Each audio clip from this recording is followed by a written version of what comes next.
Добрый день.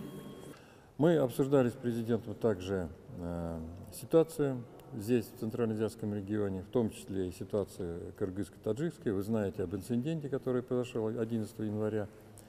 К большому удовлетворению сегодня, по большому, ситуация нормализована. Охрана границ осуществляется штатными подразделениями. Есть соответствующие распоряжения о неприменении в отношении пограничников двух стран оружия.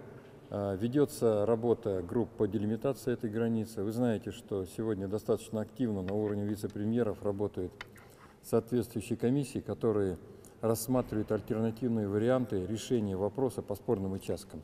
Это работа длительная, кропотливая, это работа, связанная с изучением большого количества архивных документов. Ее нельзя ни в коем случае форсировать, и к моему удовлетворению эта работа ведется интенсивно. Прорыва границы, увеличилось количество боестолкновений, есть некоторые отряды экстремистской организации, базируются здесь.